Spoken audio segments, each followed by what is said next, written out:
आणि आता वळूयात राजकीय बातम्यांकडे। प्रीतम मुंडे यांना केंद्रीय मंत्रिपद न मिळाल्याने पंकजा मुंडे मोठ्या प्रमाणात नाराज असल्याची चर्चा आहे आणि त्यातच पंकजा मुंडे या दिल्लीला गेल्या होत्या। भाजपचे राष्ट्रीय अध्यक्ष जे.पी. नड्डा यांची त्यांची भेट झाली। भाजपच्या काही वरिष्ठ अधिकाऱ्यांची एक बैठक सुद्धा दिल्लीत बोलावण्यात आली होती, त्याला सुद्धा पंकजा मुंडे हजर होत्या। यानंतर खरं तर मुंबईत एक पत्रकार परिषद पंकजा मुंडे यांनी घेतली, पण तरीही पंकजा मुंडे यांची वैयक्तिक नाराजी आणि त्यांच्या समर्थकांची नाराजी कमी होत नाही असं बोललं जातंय। पंकजा मुंडे यांच्या समर्थकांनी गेल्या 2 दिवसांपासून मराठवाड्यात राजीनामा सत्र सुरू केलंय। काल पंकजा मुंडे मुंबईत परतणार होत्या, आज आता थोड्याच वेळात त्या मुंबईत परततील। पंकजा मुंडे मुंबईत परतल्यानंतर वरळीतल्या आपल्या निवासस्थानी कदाचित कार्यकर्त्यांना त्या संबोधित करतील। गोपीनाथगड प्रतिष्ठान नावानं जे पंकजा मुंडे यांनी एक प्रतिष्ठान स्थापन केलंय, तर तिथे बाहेर कार्यकर्ते मोठ्या प्रमाणात जमलेले आहेत। त्यामुळे आता पंकजा मुंडे इथे आल्यानंतर काय बोलतात याकडे सगळ्यांचं लक्ष लागलंय। या संदर्भात बोलण्यासाठी आपल्यासोबत आहेत सुस्मिता भदाणे, आपल्या प्रतिनिधी। सुस्मिता, मोठ्या प्रमाणात गर्दी झाली समर्थकांची? नक्कीच, खरं तर आपल्याला माहिती आहे की पंकजा मुंडे आज काय भूमिका घेतात, कशा पद्धतीनं आगामी काळामध्ये त्यांची मोर्चे बांधणी असेल आणि सगळ्यात महत्त्वाचं म्हणजे जे कार्यकर्ते परळीतनं थेट वरळीमध्ये दाखल झालेले आहेत यांची समजूत ते कशा पद्धतीने काढतात हे बघणं महत्त्वाचं आहे। काल त्यांनी भेट घेतली दिल्लीमध्ये आणि भाजपच्या सगळ्याच नेत्यांच्या मनामध्ये जी नाराजी होती ती त्यांनी व्यक्त केलेली होती आणि त्यानंतर राजीनाम्यांचं सत्र आपल्याला पाहायला मिळालं। परळीतनं आलेले काही पदाधिकारी भाजपचे आपल्यासोबत आहेत। काय नेमकं आजच्या संपूर्ण कार्यक्रमाचं नियोजन कशा पद्धतीने आहे? आज मोठ्या संख्येनं तुम्ही सगळे पंकजा मुंडे यांची भेट घेणार आहात। आज आम्ही या ठिकाणी केस तालुका बीड जिल्हा येथून आलेलो आहोत सर्व पदाधिकारी आणि आमच्या नेते आदरणीय पंकजाताई मुंडे आणि प्रीतमताई मुंडे आहेत। त्यांनी आज या ठिकाणी जे महाराष्ट्रापासून काही प्रमुख कार्यकर्त्याला या ठिकाणी बोलवलेलं आहे आणि त्यांच्या आदेशाचे पालन करणार आहेत आणि तो जे निर्णय घेताल आम्ही त्या निर्णयाशी सोबत आहेत आणि आदरणीय आमच्या प्रीतमताई असतील त्यांची केंद्रीय मंत्रिमंडळात वर्णी लागण्याची योग्यता होती, पात्रता होती, परंतु त्यांना मंत्रिमंडळात डावळलं असल्यामुळे आमच्या बीड जिल्ह्यातून, मराठवाड्यातून आणि महाराष्ट्रातून संबंध राजीनामे पदाधिकाऱ्यांनी दिले आहेत। आम्ही सभापती पदाचा दिला आहे, पंचायत समिती सदस्य आहेत, भारतीय जनता पार्टीचे पदाधिकारी आहेत, सर्व बीड जिल्ह्यातून आणि महाराष्ट्रातून पदाधिकाऱ्यांना आम्ही या ठिकाणी राजीनामे दिले आहेत। आदरणीय प्रीतमताईचा मंत्रिमंडळात समावेश नसल्यामुळे आणि चांगल्या विक्रमी मतानं त्या निवडून आलेल्या आहेत गेल्या पंचवर्षीला आणि याही पंचवर्षीला चांगल्या मताधिक्याने निवडून आलेले असल्यामुळे त्यांची चांगली काम करण्याची पात्रता आहे आणि त्यांचा समावेश होणं गरजेचं होतं। खरं तर राजीनाम्यांचं सत्र पाहायला मिळालं। आज किती मोठ्या संख्येनं तुम्ही सगळे इथे येणार आहात? या ठिकाणी बीड जिल्ह्यातून तर सोडाच, पण इव्हन महाराष्ट्रातून सर्व महाराष्ट्रातून नगर असेल, पुणे असेल, लातूर असेल, परभणी असेल, या सर्व जिल्ह्यातून ताईसाहेबांचे जे समर्थक आहेत आम्हाला नक्कीच दुःख वाटतं आहे। आम्हाला विषय असा आहे की आमचं जी म्हणणं आहे ते आम्ही त्या ताईसाहेबांच्या कानावर घालणार आहेत। आम्हाला जे दुःख आहे, आम्हाला ग्रामीण भागामध्ये भारतीय जनता पार्टीचं काम करण्यामध्ये जे अडचणी येतात आणि पक्षानं वारंवार जे ताईसाहेबांना डावललं जातं आहे हे नक्कीच चुकीचं आहे। ग्राउंड लेवलला ग्रामीण भागामध्ये भारतीय जनता पार्टी घराघरामध्ये पोहोचायचं काम आदरणीय आमच्या नेत्या पंकजाताई यांनी केलेलं आहे। त्या ठिकाणी ग्राउंड लेवलला ग्रामीण भागामध्ये काम करण्याच्या खूप वेगळ्या अडचणी असतात, त्या समस्या आम्ही आदरणीय ताईसाहेबांकडे मांडणार आहोत आणि पार्टीकडे पण आमच्या समस्या मांडणार आहोत की ग्रामीण भागामध्ये आम्हाला काम करताना अडचणी येते। त्यामुळे पार्टीनं पक्षानं एक सक्षम महिला नेतृत्व, बहुजनांचा चेहरा म्हणून आदरणीय ताईसाहेबांकडे उभा महाराष्ट्र पाहतोय। त्यांचं त्याच पद्धतीनं म्हणजे त्यांना भेटेज द्यायला पाहिजे, त्या पद्धतीने त्यांना ताकद द्यायला पाहिजे अशी आमची सर्व कार्यकर्त्यांची इच्छा आहे। मुळातच आज पंकजाताई काय भूमिका घेणार हे महत्त्वाचं आहे। तुम्ही तुमची म्हणणं सुद्धा मांडणार आहात। नेमका आगामी काळामध्ये काय निर्णय होणं अपेक्षित आहे तुम्हाला? आदरणीय पंकजाताई आमच्या लोकनेते आहेत, आम्ही त्यांच्या नेतृत्वाखाली सर्वजण काम करतो।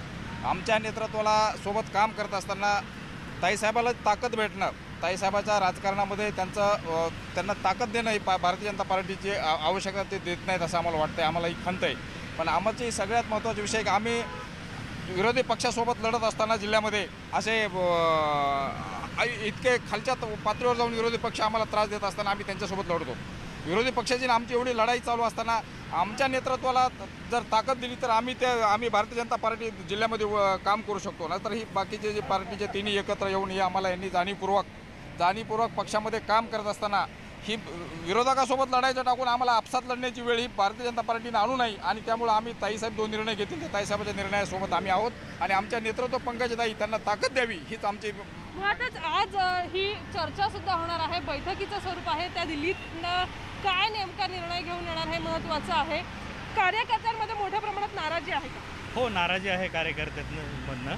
आणि बीड जिल्ह्यातले असं आहे की पंकजा मुंडेंनी खूप मोठं भारतीय जनता पार्टीसाठी खूप श्रेय आणि खूप मेहनत घेतलेली आहे.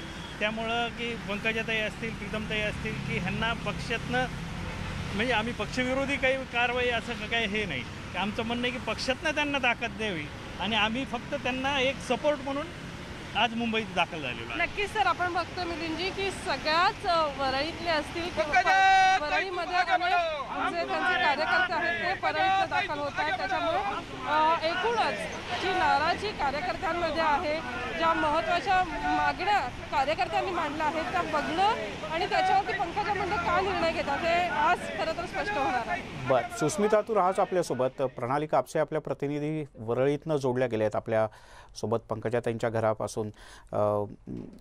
प्रणाली, बघितलंस एअरपोर्टच्या जवळ कार्यकर्ते जमलेत आणि घोषणा तर आक्रमक आहेतच पण इरादे सुद्धा आक्रमक दिसत आहेत.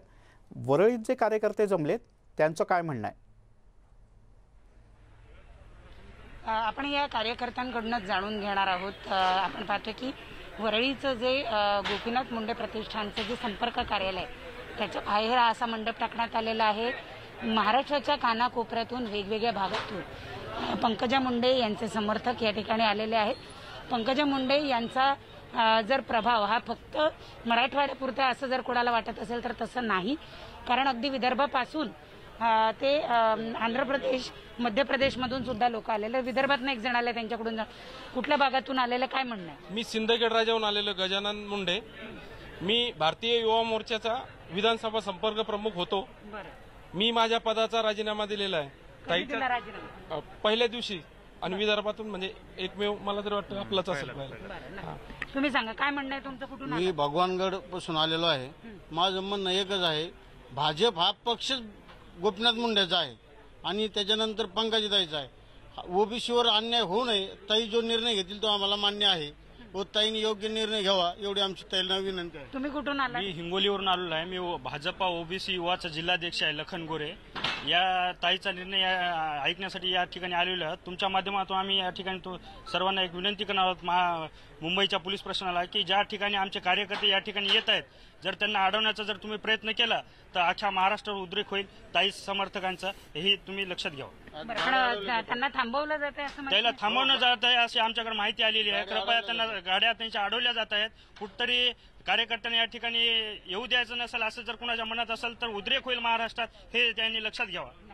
पण ताईंनी स्वतः सांगितलं होतं त्या नाराज नाहीत, तरी सुद्धा तुम्ही सगळेजण इथं आलेले आहेत. ताईने जरी सांगितलं असेल तर आम्ही नाराज आहेत ना. आणि जर पोलीस प्रशासन जर आमच्या कार्यकर्त्याच्या जर गाड्या अडवत असेल तर हा ओबीसीचा आवाज दाबल्यासारखं आहे.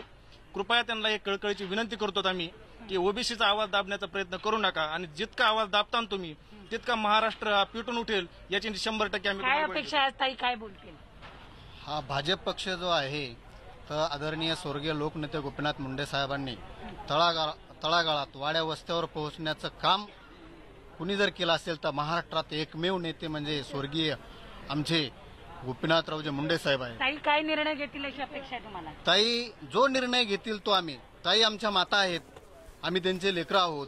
ताई जो आई आणि वडिलांनी जो निर्णय घेतलेला असतो तो मुलांनी मान्य करावा लागत असतो. ते जो काही निर्णय घेतील जी काही सध्या परिस्थिती आहे त्या परिस्थितीत तुम्हाला वाटतंय ताईंवर अन्याय झालाय, सातत्यानं डावललं जात आहे, विरोधक सुद्धा म्हणजे जे सत्ताधारी आहेत ते पण असं म्हणतात की ताईंना डावललं जात आहे? ही खरी गोष्ट आहे. अखंड ह्या महाराष्ट्रातला सगळा समाज बघतोय की अनेक वेळेपासून लोकनेते मुंडे साहेबाला सुद्धा भाजपने डावललं होतं पण ते सक्षम होते आणि सक्षम असल्यामुळे त्यांना भारतीय जनता पार्टीला असं वाटत होतं की जर मुंडे साहेब विरोधात गेले तर या महाराष्ट्रातली भारतीय जनता पार्टी संपून जाईल. म्हणून मुंडे साहेबाला परत बोलून घेऊन आजही तीच वेळ आहे. पंकजाताईंनी निर्णय घेतला पाहिजे. लोकसभेच्या मंत्री प्रीतमताईला केलं पाहिजे होतं. ही या महाराष्ट्रातल्या सगळ्या ओबीसीची भावना आहे. आपण पुन्हा येणार आहोत, पण आपण बघितलं की कार्यकर्त्यांच्या ज्या भावना आहेत त्या इथं उद्विग्न झालेल्या आपण बघतोय. पंकजाताई आम्हाला मान्य असेल प्रणाली मुळात इथे काय नेमकं होणार आहे? म्हणजे पंकजाताई येऊन काही इथे जाहीर सभेसारखं होईल, पंकजाताई येऊन इथे पत्रकार परिषद घेतील का, कार्यकर्त्यांची बंद दाराआडची बैठक असेल? म्हणजे बंद दाराआडची म्हणजे जिथे माध्यमांना प्रवेश नाही असं काही होणार आहे? कार्यकर्त्यांची समजूत घातली जाणार आहे का एका बंडाची सुरुवात आहे? नक्की सर, मी तुम्हाला दाखवायला सांगते की हे आहे गोपीनाथ मुंडे प्रतिष्ठानचं जनसंपर्क कार्यालय. इथं आपण पाहतो की सध्या पाऊस असल्यामुळं एक टेंट टाकण्यात आलेला आहे.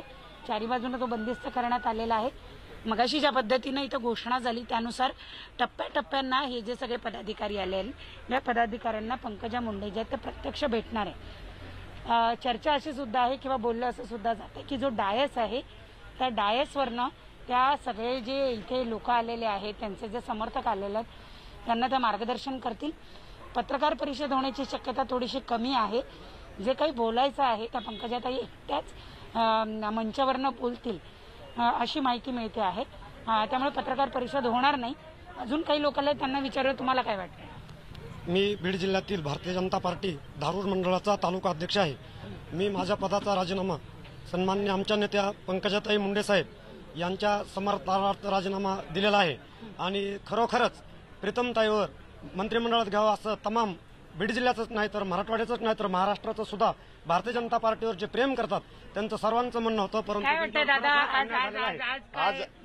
आज भारतीय जनता पार्टी सिंदखेडराजा मतदारसंघातून आम्ही आलेलो आहे आणि मुंडे साहेबांचं आणि ताईचं सिंदखेडराजा मतदारसंघावर जिजाऊचं माहेर असल्यामुळे त्यावर खूप प्रेम होतं आणि आज जे पंकजाताई आमच्या भगिनीचा निर्णय घेतील त्याला आम्ही काय वाटतं काय करावं ताई? अपेक्षा आजची जी अपेक्षा आहे ताईंना वरून आज म्हणजे काल ज्या दिल्लीवारी करून आल्यात ताई तर आमची जी इच्छा आहे प्रीतम ताईंना केंद्रामध्ये मंत्री द्यावं ही आज आमची अपेक्षा. वरून आदेश येऊन ताई तो निर्णय सर्वांना सांगतील आणि गोड प्रणाली मी तुझ्याकडे परत येतो कारण तिथे सुस्मिताच्या इथे जे लोक उभे आहेत त्यांना सुद्धा काहीतरी सांगायचं आहे. मी प्रणाली पुन्हा एकदा तुझ्याकडे येतो. सुस्मिता, एअरपोर्ट पासून वरळीतल्या घरापर्यंत काही एक छोटी रॅली निघणार आहे कार्यकर्त्यांची किंवा काय असणार आहे नेमकं? खरं तर सकाळी सगळे जे वेगवेगळ्या भागात येणारे कार्यकर्ते होते त्यांनी आपापल्या पद्धतीने येण्याचं ठरवलेलं होतं आणि त्यानंतर ते वरळीमध्ये एकत्रितपणे भेटणार होते. कारण जशा पद्धतीने काही वेळापूर्वी प्रणालीच्या इथल्या काही कार्यकर्त्यांनी म्हटलं आहे की आमच्या वाहनांना अडवलं जात आहे किंवा लोकांनी तिथे पोहोचूच नाही असा प्रयत्न केला जातो आहे, तसं फारसं चित्र होऊ नये किंवा अनेक ठिकाणी तशा पद्धतीच्या अडचणींना कार्यकर्त्यांना सामोरं जाता येऊ नये याकरता म्हणून प्रत्येकानं वैयक्तिकरित्या खाजगी वाहनांद्वारे रस्ते वाहतुकीचा वापर करत वरळीपर्यंत पोहोचायचं ठरवलेलं आहे. सकाळपासूनच अगदी महाराष्ट्राच्या कानाकोपऱ्यातनं पंकजा मुंडे यांचे समर्थक यायला सुरुवात झालेली आहे. पंकजा मुंडे यांनी जरी म्हटलेलं असलं की मी नाराज नाही आहे, पक्षाच्या उच्चस्तरीय व्यक्तीशी त्यांची शिष्टमंडळाशी त्यांची बैठक झाली, चर्चा झाली, त्यानंतर त्यांनी नाराजी नाही असं स्पष्ट केलेलं आहे. परंतु एकूणच मुंडे भगिनींवरती कुठेतरी त्यांना डावललं गेलं अशी भावना या समर्थकांच्या मनात होती. त्यामुळे हे सगळे समर्थक इथे आलेले आहेत. अगदी पावसाचं वातावरण आहे तरी तुम्ही आलेला आहात. कुठेतरी नाराजी ही कार्यकर्त्यांमध्ये आहे का? कार्यकर्ते प्रचंड नाराज आहेत कारण की जे आता जे मंत्रिपदं दिलेले आहेत आम्ही जुने भाजपचे कार्यकर्ते आहोत.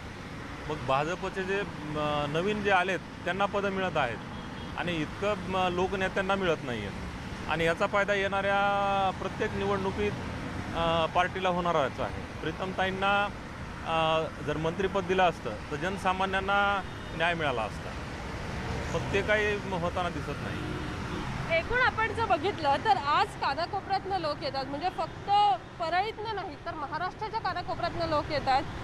पंकजाताईंनी म्हटलं की त्या नाराज नाही आहेत तरी सुद्धा समर्थक किंवा कार्यकर्ते आक्रमक होतात. हो नक्कीच, पंकजाताई नाराजच नाही आहेत. त्यांनी सर्वांना निरोप दिलेले आहेत. खाली पण सांगितलं आहे की तुम्ही कोणी येऊ नका, पण नाराजी ही आमच्या मनातली नाराजी आहे. नाराजी ही जनतेची आहे. आम्ही जे मतदार आहेत आम्ही जन्म झाल्यापासून आम्हाला मतदानाचा अधिकार आल्यापासून आम्ही भारतीय जनता पार्टीचं काम करत आहोत.